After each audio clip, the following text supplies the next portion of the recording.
Nung sinaniban ka, hindi mo alam ha? Sigurado ka? Nung sinaniban ako, hindi ko. Yung sinaniban ka dun sa inyo, yung pinakita nilang video sa akin, hindi mo alam ngayon. Okay. Pangalan mo? Jessie. 41 years old, tama? Pinipikit ka.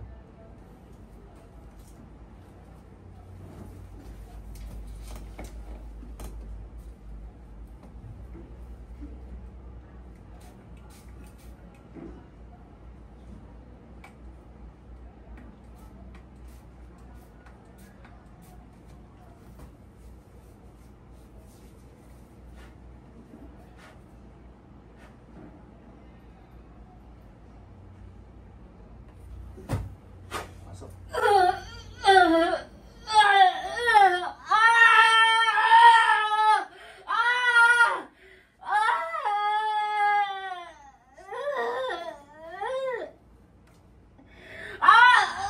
Pangalan mo? Pangalan mo? Ha?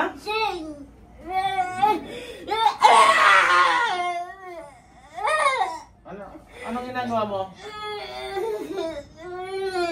Ang ginagawa mo? Puno! Ha? Puno! Anong puno? Kawayan! Umayos ka! Umayos ka! Umayos ka! Ang pukang ngayos. Ano sabi mo? Puno! Anong puno? May puno! Oh. Ano meron sa puno? Nakatayo yung babae! Ano? Nakatayo yung babae! O tapos? Nakatayo yung babae! Tapos? Hindi ko... Wala! Ano nga yung kutakotay yung babae? Hindi ko alam. Lagi ko siya nakikita. Itong babae? O tapos? Wala. Lagi ko siya nakikita. O ano ang ginawa mo? Wala. Wala. O ba't nandiyan ka? Nakikita ko yung babae. Sino nga babae yun? Hindi ko kilala. Hindi ko kilala yung babae.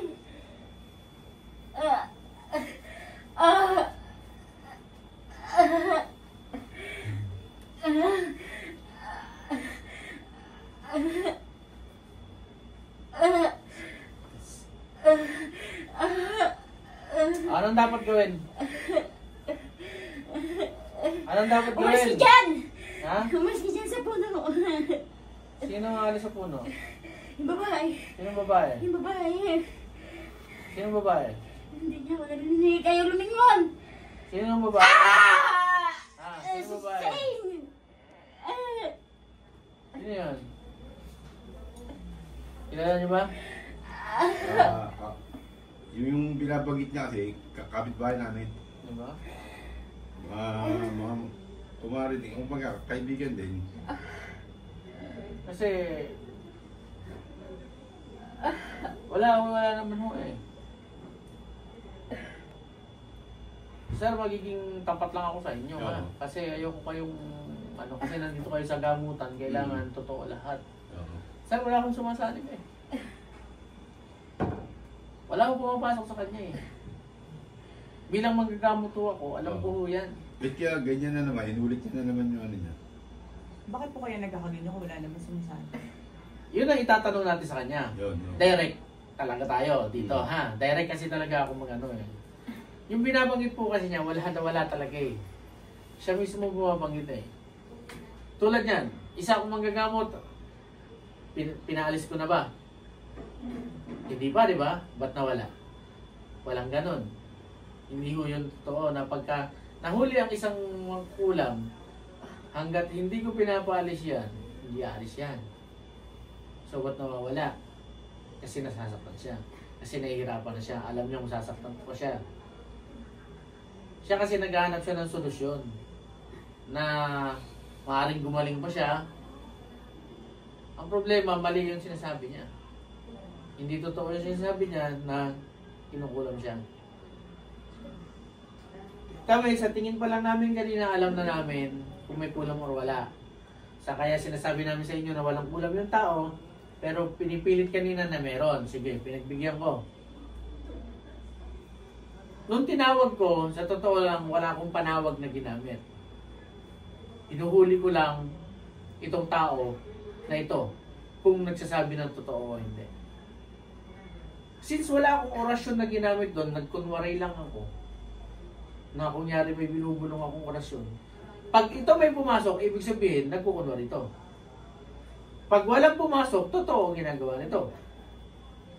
Bakit may pumasok? Wala naman akong ginagamit na orasyon para tawagin. Wala naman akong tinatawag. So dito pa lang po na alam ko na wala pong sanig yung tao. So kayo dapat mag-usap-usap kung bakit niya ginagawa or bakit niya sinasabi yun. So yung mga nakita nung nanggagamot, hindi rin po totoo yun? Hindi yun. Magiging tapat lang ho ako sa inyo, ma'am. Ayoko ko kayong pagsinungalingan kasi manggagamot ho ako. Gusto ko, totoo lahat ang sinasabi ko sa inyo. Kasi nandito ho kayo, nagtiwala ho kayo sa akin, di ba? So gusto ko, ma'am, ang inyong pasyente gumaling din. Kaya lang, paano siya gagaling kung pati kasinungalingan niya nasabayan ko? Kailangan po, kung ano yung totoo, yun yung sasabihin ko sa inyo. Kasi once na sinabayan ko po siya, pati kayo mahirapan. Siyempre, nagsisinungaling siya. Sasabayan ko, magiging magaling ako lalo sa paningin niyo. Kasi, magiging mas magaling lalo ako sa paningin ng tao. Kasi nga, lahat ng sasabihin ko, gagawin ito eh. Dahil nga, umaarte siya, sasabayan ko yan. So, ang problema, hindi siya gagaling. Kasi hindi magiging tama ang gamutan na mga naibibigay natin sa kanya. Imbis na, tulad niya, ang sasabihin ko sana sa inyo is, physical na sakit yun, nakikita ko sa kanya, walang kulang, pero kanina nga pinipilit natin, dapat ito ay ginagamot sa doktor talaga. Totoo yan. So, pero since dinan nyo naman dito sa akin, gagamutin ko pa rin naman. Ang problema, gusto ko lang, totoo yung sasabihin natin. Sa totoo lang, dapat mag-usap-usap kayo kung bakit niya sinasabi yan. Yung binabanggit niyang pangalan is totoo, siya lang po nagbabanggit. Kasi nag-start po yan sa ano kaya siya naniniwala sa mga albularyo mo yun sa ospital. Hindi ka gagaling dito sa ospital kasi nagkaganon na po daw, kagaya malaking bukol. Nagpagamot din daw po sa albularyo. Tingnan niyo po, anong naramdaman mo dito? Sakit. Diba? Ang isang taong sinasaniban, ano nangyayari? Pagka tinikita ko dito, Walang pakiramdam po. hindi po niya mararamdaman niya. Hindi po niya mararamdaman, no?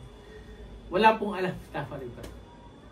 At hindi yan magigising kung hindi ko tinatawag ulit ang So kaluluwa. lahat ng tatlong albularyo na yun, Definitely po. tapos pinaano rin po sa kanya kasi yung kahapon sa asawa niya Ma'am ako, totoo lang ako nagsasabi sa inyo kasi sayang naman po ang punta ninyo kung magsisinungaling lang ako sa inyo. Hindi ko huubusin ang oras ko para lang magsinungaling sa inyo. Kasi kung tatapusin ko lang po ito ng ganito, ako po ay pupunta sa kwarto ko nang nagsinungaling sa isang tao o sa inyo, hindi ako makakatulog. Gusto ko tama lahat ng sinasabi ko sa inyo kasi pinagkatiwalaan ninyo ako.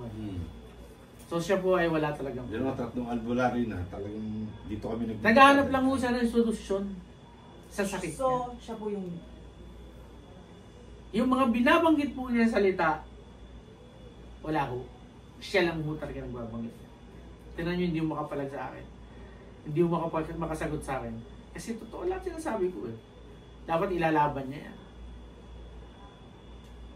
Tignan nyo, tahimik lang siya. Kasi nga, totoo lahat sinasabi mo eh.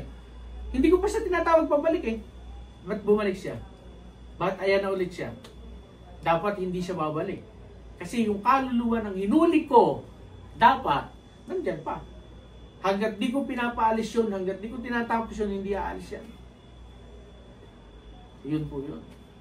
And then, wala naman akong tinawag. Hindi naman talaga ako nag-orasyon. Nagkunwari lang ako. Titingnan ko lang ang tao kung totoo bang may sakit na kulang. Since wala akong nakita kanina, tinry ko. Kung may mangyayari talaga. Nagkunwari akong tinawag ko, may pumasok. Bakit gano'n? So, mali. Kaya tingnan nyo, makikita nyo, wala akong ganang lumaro or lumaban. Kasi nga alam kong wala akong kalaban sa loob. Naghahanap lang po siya ng solusyon niya. Nabibintangan pa sakit niya. Pero ang totoo, wala ako. Sakit po talaga yan. Wag po nating wag po tayo mandamay ng ibang tao. Tulad yan, magagalit kayo dun sa isang taong binabanggit niya. Totoo yun. Na wala naman talagang kinalaman sa kanya. Paano po mangyayari yan? Pati kayo mag-iisip kayo na yung tao nakaupo lang na ganyan, mamaya mo dahil sa galit ninyo kung ano magawa ninyo. Masaktan. Ang mangyayari kayo pa po ang mapapahamak. Ibabarangay kayo nun, ipapupris kayo pag nasaktan nyo siya. Iniiwas ko na rin kayo, kaya ako sinasabi yung totoo sa inyo. Kung sakyan ko to, pag-uwi nyo, andun yung galit ninyo sa tao. Makikita nyo yung tao, ikaw ang kumulam sa ko eh. Ang totoo, wala naman pala.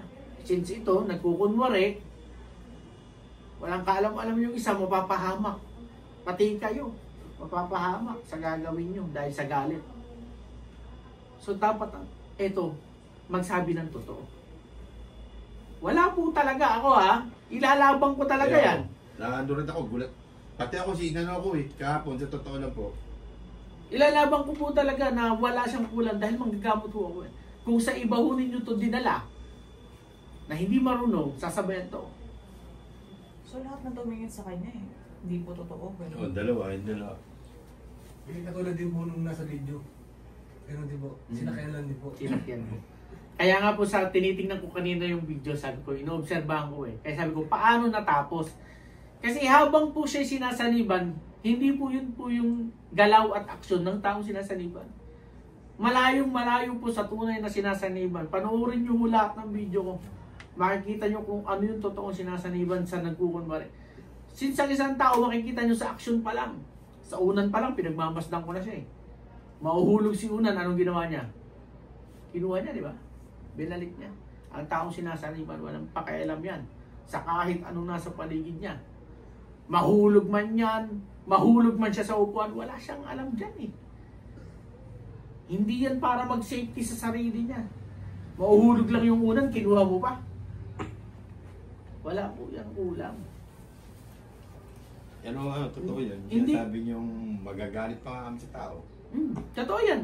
Kaya nga sinisafety ko kayo. Kasi mapapahamak din kayo sa ginagawa niya. Tignan niyo, walang magawa, walang masabi.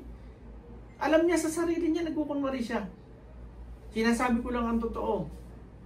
Since nagtiwala kayo sa akin, bibigay ko sa inyo lahat ng tiwala. Yung shade po na nabanggit, ginawa lang niya po yun. Ginawa niya lang po yun. Direct lang po ako nagsasalita dito ng totoo. Paano po kaya siya sugat niya? Ano kayang magandang Sakit po talaga yan. May sakit po talaga siya. Pero matutulungan niyo po Matutulungan ko po siya.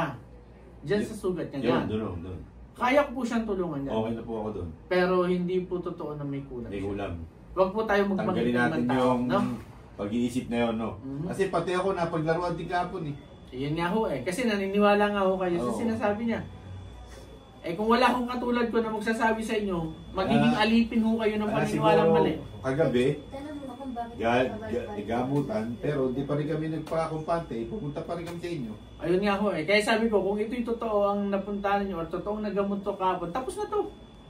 Since nakikita po niya, ito po nangyayari, ako yung pasyente, ako siya. Nakikita ko na inaasikaso ninyo ako eh. May sakit ako. Sa pamamaraan na to, inaasikaso ninyo ako, gagawin ko lagi ito. Para bigyan niyo ako ng atensyon. Yun. Kulang. Yun po. Yun po yung ginagawa niya. Since pag nag-arti-artihan ako dito, pag umacting-acting ako, gagawin niyo sa akin yan, inaalagaan ninyo ako. Ito na lang gagawin kong paraan lagi. Palalalain. Alam niyo po, kahit sino manggagamot, hindi matatapos yan. Maniwala kayo sa akin. Kung walang katulad ko na magsasabi, hindi matatapos ang pag-iinarte nito. Sa sanib-saniban. Mali kasi hindi ginagawa niya kasing laro yung ginagawa namin. Kaming mga albularyo, hindi dapat nilalaro kasi tumutulong nga kami sa inyo. Gagawin mo pa, sisinungaling ka pa sa amin. Siya po kasi hindi sinungaling. Kung nagsisinungaling sir, hindi eh. Kaya mahihirapan sa sir sa may ano niya eh. Ayun nga, doon sa sakit niya, totoo yan, na may sakit siya. Pero sa sanib-saniban, nagsisinungaling po siya eh. Bumabanggit ka na lang ng ibang tao eh. Talagang sakit na lang po Sakit na lang po yan eh. Hindi totoo talaga yung maraming karayong, no? Wala! Kasi may bato pa rito. Wala ho. Napaglaruan din pala ako kahapon. Nagtatanong nga ako sa'yo, tinanong kita kung kasi napapanood ko yung video niya. Pag sinaniban ka, hindi mo maalala. Oh, yun Ikaw nga. naalala mo eh. Kaya nga nagtaka rin ako Ang lambot eh. lang. Wala po kayong alam pag sinanibong kayo. Siya meron. Anong ginawa sa'yo? Ganun nga daw. Tingnan nyo, after kung tapusin, anong ginawa niya sa kamay niya? Ginaganyan niya, di ba? Lahat yan, lahat ng action po niya, tinitingnan ko after. Ginaganyan niyo kasi nasaktan siya. Ba't ka masasaktan kung sinaniban ka? Dapat wala kang alam. Hindi mo alam kung anong ginawa ko sa'yo, hindi mo alam kung ano masakit sa'yo, basta pagising mo, brand new ka ulit. Yan ang sinaniban. Wala kang alam dyan. Para kang nahimatay, nag-reset ka. Yun. Since siya, alam niya lahat, kaya mo na, hindi ko pa nga tinatawag pabalik, ayan na ulit siya eh. Dapat tatawagin ko yan, pabalik. Nagsisinungaling lang ho. Yan ang totoo, sinasabi ko lang ang totoo sa inyo. Pero gagamutin ko pa rin yung sakit niya. Pero sa kulang, negative po tayo. Ha? Kaya po sinasabi ko. Maganda pa yun, mas ang tuloy kami. Wag po kayong pumunta sa ibang albularyo, kahit po sa akin, sa totoo lang, wala naman po siyang sakit na pang albularyo. Pero gagamutin po natin yung sakit niya, tutulungan po kayo. Ha? Pero wag nyo na hundalin sa iba at baka kung ano pong sabihin sa inyo, maengkanto, maano. Kaya sinasabi nyo sa akin kanina, dami nga na, ano yun, nagiging mukhang may tikbalang, may hayop daw po. Oo, sabi ko, nagtataka na ako dun eh. Kasi walang ganon. Tapos pag tinatawas, lumalabas, maraming butas, tapos ngayon, tiyom na yung bukol. Ano. Sige lang o, at tatapusin Tapos pag nililinis siya, boss, lintik yung dugo, parang buhay talaga. Sakit po talaga yung ano. Sakit po. Bakit wala pong makita findings yun? May findings po yan. May Nakaibabalik findings lang yun. po kami sa kanila. Hindi kasi, Binayopsy na yun eh. may findings. Cancer nga ang hatol mo. May findings po yan. Hindi po pwedeng wala. Kaya nga kanina, kaya ko Hindi po mo siya naman dala yung papel tinatanong. eh. Kaya ko siya tinatanong, sigurado ka, walang findings. Kasi imposible.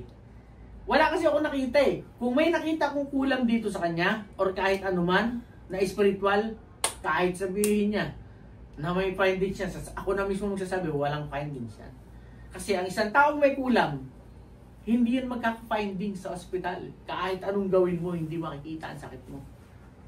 Pero dahil nga gusto niya ng sakyan, na may kulang siya, sinasabi niyang wala. Meron naman talaga yun. Lalo na pag kimikirot, yan. Meron mo talaga. Nililisig Huwag din tayong ako. maghanap ng solusyon. Kung gusto mo ng solusyon at gumaling ka, gusto mo pang mabuhay, maging totoo ka sa sarili mo. Yun. Tutulungan ka ng kahit sino nakakilala sa'yo. Pero pag nagsinungaling ka, sinungaling lang din ang tutulong sa'yo. Paano kung tulad ko, nagsinungaling din ako sa'yo, sa tingin mo gagaling ka sa akin? Hindi ka gagaling pag nagsinungaling ako sa'yo, di ba? Tama ka sinasabi. Magkakaroon pa nga kami ng kasalanan eh. Dahil sa sobrang Mapapahamak galit pa eh. ang pamilya mo pag yung ginawa mo yan. Mapapahamak din kami. Huwag mo na ulitin. Ha? Okay? Good tayo? Okay, sige. So, yun. Ha? Alam niyo na ang totoo. Oo. Okay, tama yung lahat sinabi ko. Sige. Okay, ang gamot. Bumulong sa akin na